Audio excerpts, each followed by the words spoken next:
اعوذ باللہ من الشیطان الرجیم بسم اللہ الرحمن الرحیم یا ایھا النبی قل لازواجک ان کنتن تردن الحیاۃ الدنیا وزینتہا فتعالین امتعکن واسرحکن سراحا جمیلا۔ صدق اللہ مولانا العظیم۔ محترم سامعین، آپ کی خدمت میں سورۃ احزاب کی یہ آیت نمبر 28 تلاوت کی ہے۔ رکوع کے اخیر تک آیت نمبر 34 تک ارادہ ہے کہ اللہ تعالیٰ توفیق بخشے کہ اس کا خلاصہ میں پیش کر سکوں۔ محترم سامعین، جناب رسول کو یہ خطاب ہے، یا ایھا النبی، اے نبی، قل لازواجک، کہا اپنی بیویوں کو۔ نبی علیہ السلام کے گھر والے، جس طرح نبی علیہ السلام، یہ صورت مدنی ہے، حکمران تھے، نبی ہونے کے ساتھ بادشاہ تھے، اسی طرح نبی علیہ السلام کے گھر والے بھی حکمران تھی۔ وہ اپنے دور میں مدینہ کی گورنمنٹ شروع ہونے سے وہ جج تھیں، وہ ماجسٹریٹ تھیں، وہ افسر تھیں۔ نبی علیہ السلام کے گھر والے عدالت چلاتی تھی۔ اس طرح عورتوں کی حکمرانی اور عدالت کا قرآن حکیم میں سورۃ توبہ میں ہم پیش کر چکے ہیں، پہلے بی بی مریم کے حوالے سے یا اس کے کئی اور حوالوں سے آپ کو بتا چکے ہیں کہ عورتیں حکمرانی کر سکتی ہیں، بیوروکریسی میں افسر ہو سکتی ہیں۔ اس کے کئی حوالے پہلے آ چکے ہیں۔ تو ان عورتوں کو جو نبی علیہ السلام کے گھر والی ہیں، مخصوص ان آیات میں ان سے بات چیت ہے۔ اصل میں یہ جنگ احزاب کے فتح ہونے کے بعد، فتوحات کے بعد کچھ مال غنیمت جو حاصل ہوا ہے، تھوڑی سی اس کی وجہ سے خوشحالی بڑھی، مالداری ہوئی اور لوگوں میں مال غنیمت تقسیم ہوا۔ تو یہ وہ موقع ہے جو نبی علیہ السلام کے گھر والیوں کو بھی خیال آیا کہ ہمیں بھی کچھ مال غنیمت سے مل جائے، تو اپنا حال، کپڑے، عورتوں کو جو شوق ہوتا ہے کپڑے اچھے پہننے اور زیور پہننے کا، یہ ایک تقاضا ہے انسانی۔ اس حوالے سے ممکن ہے اس دور میں نبی کے بیویوں کو بھی خواہش ہوئی ہو کہ اوروں کو ملا ہے ہمیں بھی ملے، تو اللہ تعالیٰ نے اس موقع پر نبی کو فرمایا کہ اپنی بیویوں کو کہو کہ ان کنتن تردن الحیاۃ الدنیا وزینتہا فتعالین امتعکن واسرحکن سراحا جمیلا۔ اگر تم چاہتی ہو دنیا کی حیاتی اور دنیا کی زیب و زینت چاہتی ہو، آؤ امتعکن واسرحکن، میں ڈھیر سارا مال بھی دیتا ہوں اور زیب و زینت کے جتنے سامان ہیں وہ بھی تمہیں دیتا ہوں، ہو جائے گا، کوئی مسئلہ ہی نہیں ہے۔ لیکن ان کنتن تردن اللہ ورسولہ والدار الآخرہ فإن اللہ اعد للمحسنات منکن اجرا عظیما۔ اگر تم اللہ اور رسول کو پسند کرتی ہو، تم تو میری بیوی ہو، میں رسول ہوں، میں حکمران ہوں، اب میں جس طرح خود کو رکھتا ہوں سادگی میں، جس طرح میں اپنی قناعت پذیری پہ چل رہا ہوں، تمہیں میرا ساتھ دینا چاہیے، تمہیں میری طرح کم خرچی میں، سادگی میں زندگی گزارنی چاہیے۔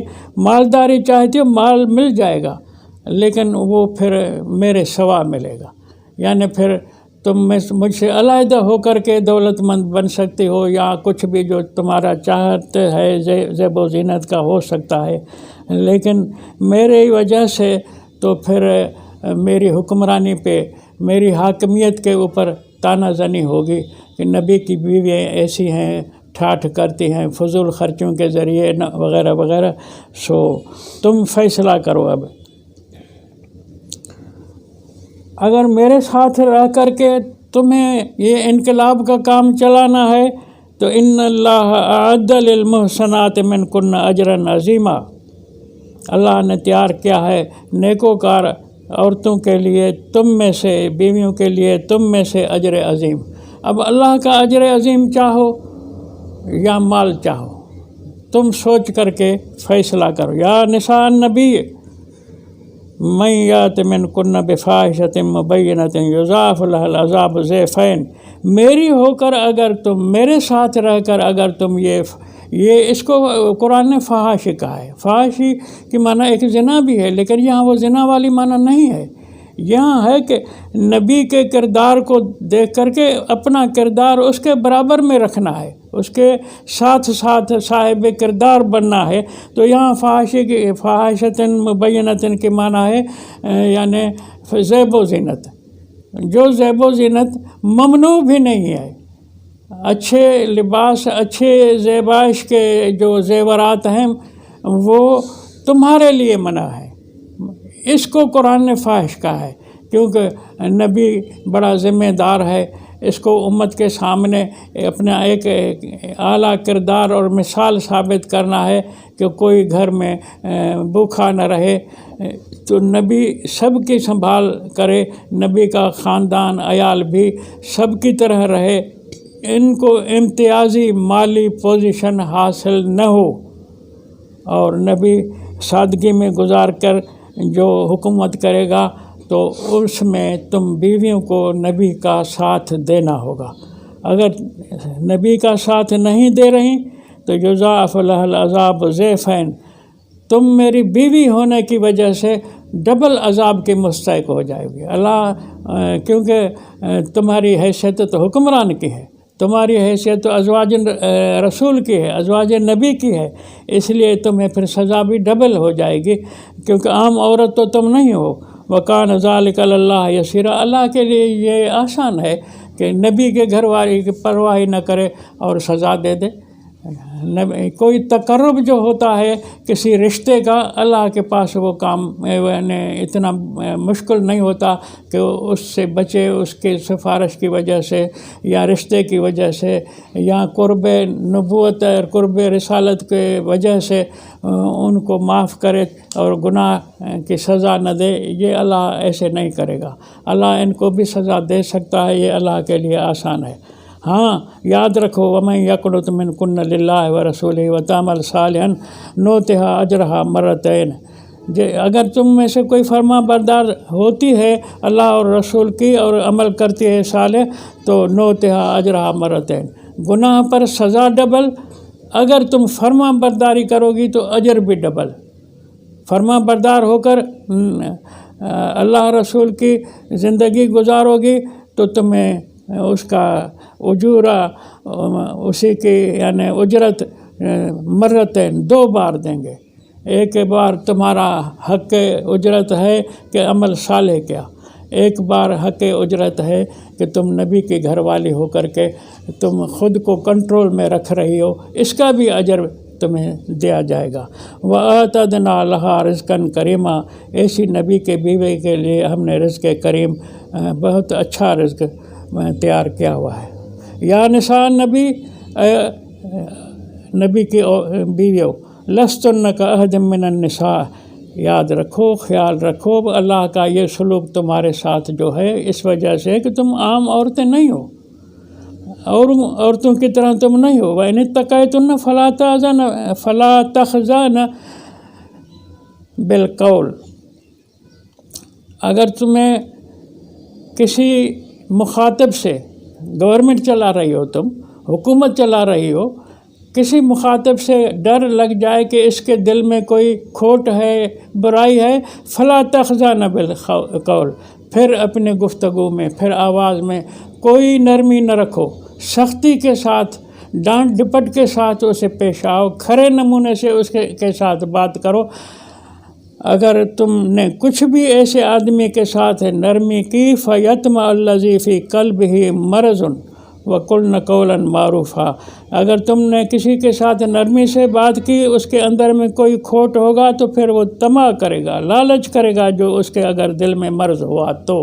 نبی کے بیویوں کو، جو افسر ہیں، جو جج ہیں، جو حکمران ہیں، اللہ ان کو ٹریننگ دے رہا ہے، قرآن ان کو ٹریننگ دے رہا ہے کہ تم کرسی عدالت پہ بیٹھ پہ حکمرانی کرتے ہوئے چیک کرو اگر کسی سے اتقیتن، اگر کسی سے ڈر ہو جائے کہ اس کے من میں، اس کے اندر میں کوئی برائی ہے، ہو سکتی ہے، فلا تخضعن بالقول، پھر نرمی نہ کرو گفتگو میں، پھر تیزی کے ساتھ، ترشی کے ساتھ، سختی کے ساتھ اس کے گفتگو کرو کہ اس کا ذہن دماغ درست ہو جائے، اور وہ اس کا جو اگر دل کے اندر مرض ہے تو وہ ٹھیک ہو جائے۔ وَقُلْنَ قَوْلًا مَعْرُوفًا، لیکن یہ بات ذہن میں رہے کہ افسر ہونے کی حیثیت سے بات قانون کے اندر کرنی ہے، قانون کے دائرے میں کرنی ہے۔ جو سختی کرتی ہو تو وہ اس سختی کی معنی یہ نہیں ہے کہ غیر قانونی تم اس کے اوپر گفتگو کرو یا کوئی تشدد کرو، ہوگا کام قانون کے ساتھ، لیکن اس کا لہجہ سخت ہوگا، جس لہجے کی وجہ سے اس کے اندر اگر کوئی طمع لالچ ہو تو وہ نکل جائے۔ وَقَرْنَ فِي بُيُوتِكُنَّ وَلَا تَبَرُّجْنَ تَبَرُّجَ الْجَاهِلِيَّةِ۔ مہربان سامعین، کئی لوگ اس جملے سے معنی لیتے ہیں کہ نبی کی بیویوں کو حکم ہے کہ گھروں میں بیٹھی رہو، یہ معنی غلط ہے۔ بیوت جمع بیت کا ہے، یہاں بیت نبی کی بیویوں سے خطاب ہے، جو حکمران بیوی ہیں، افسران بیوی ہیں، جج بیوی ہیں، ان کو خطاب ہے، تو اس کی معنی ہے عدالتوں کی ڈیوٹی ٹھیک ٹھاک باقاعدگی سے کرو۔ عدالتوں میں کرن فی بیوتکن، اپنے کورٹوں میں باقاعدہ جڑی رہو، اور ان میں ڈیوٹیوں کے دوران ادھر ادھر ٹائم فضول نہ کرو ضائع۔ اس معنی کی جو میں نے معنی کہ کرن فی بیوتکن کہ اس کی معنی اس سے ثابت ہوتی ہے ولا تبرجن تبرج الجاہلیہ، یعنی گھروں میں بیٹھو، یعنی کورٹ میں اپنا کام ڈیوٹی کا کرو، اور جاہلوں کی طرح زیب و زیبائش اور نمائش کے لیے ادھر ادھر پھیرے نہ کھاؤ۔ ولا تبرجن تبرج الجاہلیت الاولیٰ، پہلے زمانے کی جو جاہلیت تھی اس کی طرح کی آوارگی نہ کرو، تم گھروں میں بیٹھی رہو۔ دیکھو میں نے جو معنی کی ہے اس کے لیے میرے پاس ثبوت ہے، میں مہربان لوگوں سے، سامعین سے گزارش کروں گا کہ میرے ثبوت پر یہ توجہ دیں، کیونکہ اس میں جو کرن فی بیوتکن میں سارے مترجمین نے نبی کے بیویوں کو گھروں میں بٹھایا ہے، یہ معنی نہیں ہے۔ دیکھو آگے اسی آیت کا آخری حصہ جو ہے وہ ہے وَأَقِمْنَ الصَّلَاةَ وَآتِينَ الزَّكَاةَ وَأَطِعْنَ اللَّهَ وَرَسُولَهُ۔ أَقِمْنَ الصَّلَاةَ وَآتِينَ الزَّكَاةَ، ڈیوٹی قائم کرو۔ ڈیوٹی کس کو کہا جاتا ہے کام کرنا؟ افسر کو کہا جاتا ہے۔ وَآتِينَ الزَّكَاةَ، اور زکوٰۃ دو۔ زکوٰۃ گھر میں بیٹھے دی جا سکتی ہے، لوگوں کی پرورش کا مسئلہ ہے، رعیت کے پالنے کا مسئلہ ہے، ڈیوٹی کرو، لوگوں کو پالو، مانا یہ افسر ہیں نبی کی بیوی ہیں، معمولی نہیں ہیں، اور یہ مانا کہ افسر ہیں، حکمران ہیں۔ آپ سورۃ حج کی 41 نمبر آیت میں پڑھ کر آئے ہیں، جس میں ہے کہ الذین ان مکناہم فی الارض اقاموا الصلاۃ وآتوا الزکوٰۃ وامروا بالمعروف ونہوا عن المنکر وللہ عاقبۃ الامور۔ جن کو تمکن دیں، ہم اقتدار دیں، جن کو ملک میں پاور دیں، مکناہم فی الارض، ان کی ڈیوٹی کیا ہے؟ اقاموا الصلاۃ وآتوا الزکوٰۃ، ایسی ڈیوٹی اعلیٰ پائے کی مثالی ڈیوٹی کریں جو آتوا الزکوٰۃ، لوگوں کو سامان پرورش دیں۔ یہاں نبی کے بیویوں کو کہا جا رہا ہے کہ ڈیوٹی ایسی کرو، کرن فی بیوتکن، اپنی کورٹوں کو اس طرح سنبھالو جو اقمن الصلاۃ وآتین الزکوٰۃ، ڈیوٹی پوری کرو جس سے تم لوگوں کو سامان پرورش پہنچا سکو۔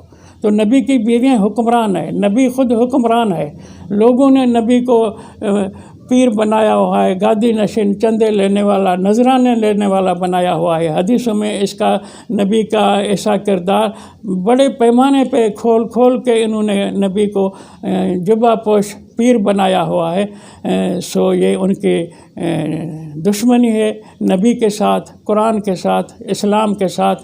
تو نبی کی بیویوں کو بھی اللہ حکمران کی حیثیت میں یہ ہدایات دے رہا ہے، خطاب کر رہا ہے۔ انما یرید اللہ لیذہب عنکم الرجس اہل البیت ویطہرکم تطہیرا، اللہ چاہتا ہے کہ تم سے گند کو ہٹائے، اے گھر والیو۔ اہل البیت نبی کے گھر والی ہیں، اہل بیت ہیں۔ بعض اس دور کے علامہ لوگ اہل بیت نبی کے گھر والیوں کو نہیں مانتے۔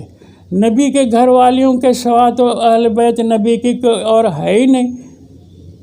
گھر میں بیویاں ہی ہوتی ہیں، پھر یہ بیویوں کو اہل بیت مانتے ہی نہیں ہیں۔ تو اس پر کیا کہا جائے، کیا بولا جائے، ہر ایک سوچے۔ ہر ایک کے گھر میں اپنی بیویاں ہوتی ہیں۔ اہل بیت تو وہ بیویاں ہوتی ہیں جس کے گھر کے اندر اس کی گھر والیاں ہوں۔ وَيُطَهِّرَكُمْ تَطْهِيرًا، آگے یہ بھی ہے کہ اہل بیت کو اللہ تعالیٰ پاک کرنا چاہتا ہے، بہتر نمونے سے پاک۔ اب اہل بیت رسول کو اللہ پاک کرنا چاہتا ہے۔ یطہرکم تطہیرا، مانا اللہ کو پتہ تھا کہ آئندہ آ کر کے بخاری جھوٹ مارے گا کہ نبی کی گھر والیوں ایسی تھی ویسی تھی۔ وہ حدیثیں تم نے پڑھی ہوئی ہیں، وہ گند ایک تو نبی کو بیویاں بھی جعلی دی ہیں جن بیویوں کا وجود ہی نہیں ہے۔ 10 11 12 تک کتابوں میں روایتوں میں لونڈیاں بھی نبی کو یعنی انہوں نے شادی میں دی ہوئی ہیں جن کا وجود ہی نہیں ہے۔ قرآن 5 سے آگے آپ کو ثبوت ہی نہیں دیتا کہ نبی کے گھر والے ہوں، تو ان کو جعلی گھر والیاں دے کر کے پھر ان کے شان میں کچھ برائی کی حدیثیں بھی لکھی گئی ہیں جو موجود ہیں کتابوں کے اندر۔ اور ہمارے مدرسوں کے دینی لوگ جو جلوس بھی نکالتے ہیں فرانس کے خلاف، وہ وضو کر کے ایسی گندی حدیثیں پڑھا بھی رہے ہیں گالیوں والی۔ کون سمجھائے کسی کو؟ اللہ کہتا ہے وَيُطَهِّرَكُمْ تَطْهِيرًا، اے اہل بیت اللہ تمہیں پاک کرنا چاہتا ہے، اچھی طرح پاک کرنا۔ وَاذْكُرْنَ مَا يُتْلَىٰ فِي بُيُوتِكُنَّ مِنْ آيَاتِ اللَّهِ وَالْحِكْمَةِ، اللہ تعالیٰ آگے تعلیم دے رہا ہے۔ وَاذْكُرْنَ مَا يُتْلَىٰ فِي بُيُوتِكُنَّ، بہت اہم جملہ ہے۔ وَاذْكُرْنَ مَا يُتْلَىٰ فِي بُيُوتِكُنَّ، مذاکرہ کریں اس علم وحی کا جو تمہارے گھر میں تلاوت کیا جاتا ہے۔ یتلا تلاوت صرف علم وحی کو کہا جاتا ہے۔ معنی ہوئی کہ نبی کے گھر والے جب حکمران ہیں، جج ہیں، ماجسٹریٹ ہیں، دلائل کے ساتھ جب وہ بحث کریں گی اور قانون جاری کریں گی تو ان کو قرآن سے دلیل دینا ہوگا۔ اس دلیل کے ساتھ تم فیصلے کرو اور کورٹیں چلاؤ، اپنے کورٹوں میں مذاکرات کرو ما یتلا سے، مانا علم وحی سے۔ من آگے دیکھیں، آگے مانا جملہ قرآن نے خود بخود کہہ دیا من آیات اللہ والحکمہ، اللہ کی آیات میں سے جو حکمت بھری آیات ہیں۔ پھر ان کرائے کے لوگوں نے جو خود کو حدیث پرست اہل حدیث یا کیا کیا کہلاتے ہیں، وہ کہتے ہیں حکمت کی معنی حدیث ہے۔ بے حکمت کی معنی حدیث ہے تو آیات اللہ بغیر حکمت ہیں، اللہ کو حکمت آتی نہیں ہے۔ یہ کیسی تو غلط معنی کرتے ہیں اور جھوٹ کہتے ہیں، اللہ پر گویا کہ الزام لگاتے ہیں کہ اللہ کا کلام بغیر حکمت ہے۔ نبی کو تو حدیث جاری کرنے کی پرمٹ ہی نہیں ہے، قرآن نے تو اجازت ہی نہیں دی، بندش کی ہوئی ہے۔ تو وَاذْكُرْنَ مَا يُتْلَىٰ فِي بُيُوتِكُنَّ، تلاوت کی جاتی ہے تمہارے کورٹوں میں جن آیات کی، وہ حکمت بھری آیات ہیں۔ ان اللہ کان لطیفاً خبیرا، اللہ تعالیٰ لطیف اور خبیر ہے۔ لطیف معنی ہے اس کے علم، اس کے وہ کتاب، اس کی نصیحت میں لطافت ہے، جو اللہ باخبر جاننے والا ہے۔ اور لطافت کیا ہے کہ یہ ساری باتیں ایک ایک لفظ کے اندر قرآن کے بڑی حکمتیں ہیں، یہ بڑی لطیف ہیں، جس کے اندر تمہیں کیا قرآن بتا دیا۔ وَاذْكُرْنَ معنی مذاکرات کرو۔ اگر جج آپ کو یاد ہوگا ڈی بی بیٹھتی ہے کورٹ میں، ڈبل بینچ، مانا جج متعدد فیصلے کرتے ہیں، وہ مذاکرات کے ساتھ۔ زیادہ جج فل بینچ یا ڈبل بینچ یہ ہوتی اس لیے ہے کہ جج فیصلے کے اوپر آپس میں مذاکرات کریں کہ یہ دلائل فریادی کے ہیں، یہ دلائل جوابدار کے ہیں، اس طرح کس کے اندر وزن ہے، کس کے اندر وزن نہیں ہے۔ تو وَاذْكُرْنَ، ججوں کو یہ تعلیم دی جا رہی ہے تو نبی کے بیویوں کو تعلیم، لیکن نبی کی بیویاں ماجسٹریٹ تھیں، اس حوالے سے ان کو بتایا گیا فی بیوتکن منا اپنے عدالتوں میں، اپنے کورٹوں میں، ما یتلا قرآن کے حوالے سے مذاکرات کرو، دلائل دو، من آیات اللہ جو اللہ کی آیات ہیں، والحکمت جو حکمت آیتیں، حکمت بھری آیتیں ہیں۔ سو اللہ تعالیٰ کی یہ تعلیم لطافت بھری ہے، لطافت بھری ہے، ایک اعراب میں بھی بڑی یعنی معنویت ہے۔